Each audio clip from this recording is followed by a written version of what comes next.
Welcome to This Explainer. I'm so incredibly excited to be your mentor today as we dive into the fascinating mechanics of Anglo-American drama.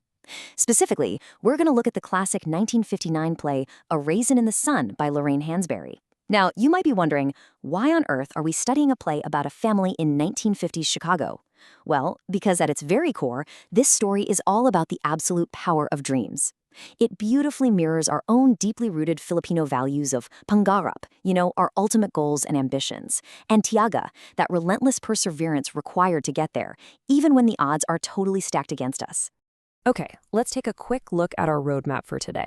We'll be covering dreams and drama basics, meet the characters, spotting character traits, the 6 steps of plot, episodic and parallel plots, and finally, connecting to global goals. Let's get right into it. First up, dreams and drama basics. Let's kick things off with a quick mental matching game. Take just a second to guess what 3 specific words, matriarch, assimilation, and deferred, actually mean when we talk about a family's struggles. You are going to hear these terms a lot throughout the play, so getting a handle on them right now is going to make everything click into place later. Got your guesses ready? All right, let's see how you did. A matriarch? Well, think of her as the strong, wise Lola who guides your entire household. Assimilation is the process of adopting the customs of a completely different culture, which, spoiler alert, is a huge internal struggle for some of our characters. And deferred, that simply means postponed or delayed. Remember, when your pangarap is deferred, it absolutely doesn't mean it's gone. It just means it's a dream waiting behind a temporary roadblock. Now, think about how this compares to the short stories we normally read in class. In a short story, the author uses a ton of descriptive paragraphs to paint the picture for you, right? But drama is a whole different ballgame. A play is meant to be lived and seen. It relies heavily on dialogue, what the characters are actually saying to each other, and stage directions, which tell the actors exactly where to move and how to feel. You aren't just reading text on a page, you're experiencing a live performance. Moving right along to our second stop, meet the characters. Time for a rapid-fire quiz. Think about a movie you love, or even that favorite telenovela you watch with your family. Ask yourself this: which characters actually push the main story forward, and which ones are just kind of along for the ride, popping in to offer some advice or maybe cause a little trouble? Well, here's the breakdown. Your major characters are the heavy lifters. The protagonist is our main dreamer. In our play, that's Walter Lee Younger, a man who is desperately trying to provide for his family. Then you have the antagonist, the obstacle creating the conflict. And remember, an antagonist doesn't just have to be a literal villain like Mr. Lindner. It can be an entire institution or even the crushing reality of poverty itself. Finally, we've got our minor characters. They're the supporting cast who show up just long enough to either help or seriously hinder the protagonist's journey. Next up, spotting character traits. So the real secret sauce here is knowing the difference between direct and indirect characterization. Direct is when the writer just hands you the answer on a silver platter, like telling you point blank, Maria is a hardworking student. But indirect characterization, that is where the magic happens. It's when the author shows Maria waking up at 4 a.m. in the pitch black to catch a packed jeepney just to get to school on time.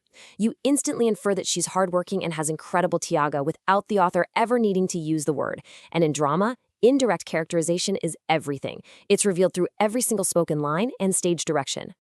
Okay, let's map things out in our 4th section, the 6 steps of plot. If we're storyboarding the plot of A Raisin in the Sun, we always kick off with step 1, the exposition. This sets the scene right inside the Younger family's cramped apartment in Chicago. Step 2 hits us with the central conflict, which is all about their frustrated, deferred dreams. Then we climb to step 3, the rising action. This is where the tension really starts boiling over. Imagine a massive life insurance check arriving, and literally every single family member has a totally different idea of how to spend it. Talk about stressful. All that boiling tension leads straight into step 4, the climax. This is the ultimate turning point, the absolute peak of emotion where Walter Lee has to make a monumental decision about his family's pride and dignity. After that explosion, we get step 5, the falling action, as the dust settles and everyone reacts.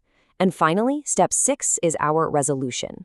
It's where the family ties up all those loose ends and decides, once and for all, if their shared dream is truly worth fighting for.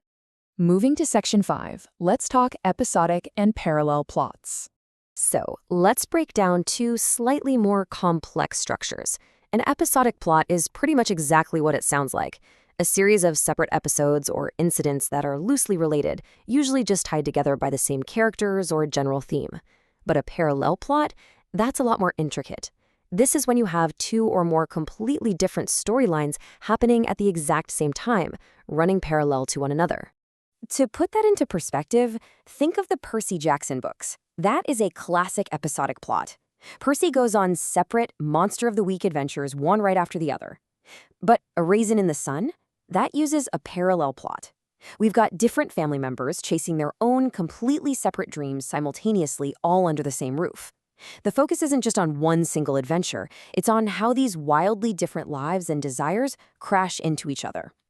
Picture Walter Lee's storyline running right along the top. He's totally obsessed with starting this risky business plan.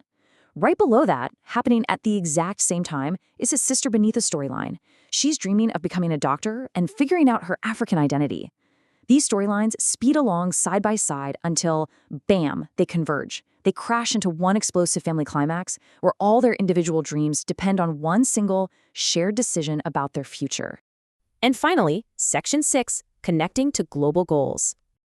You know, literature always reflects reality. The struggles this family faces in the 1950s aren't just made-up fiction. They tie directly into the UN Sustainable Development Goals that we're tackling today. Beneatha fighting to enter a male-dominated medical field, that's SDG 5, gender equality. The family battling poverty and racism is SDG 10, reduced inequalities. And their fight to live safely in an unsegregated neighborhood hits SDG 16, peace and justice. It just goes to show that the fight for fairness is a global, ongoing effort, connecting Chicago all the way to the Philippines. So, as we wrap up all these intense plot structures and powerful characters, I want to leave you with a thought from the poet Langston Hughes. His famous poem Harlem actually inspired the title of this entire play. He asked, what happens to a dream deferred? Does it dry up like a raisin in the sun, or does it explode? I want you to think about your own life, your studies, your community. When your ultimate pangarop is forced to wait, when you're hit with obstacles that demand incredible tiaga, what are you going to do with that dream?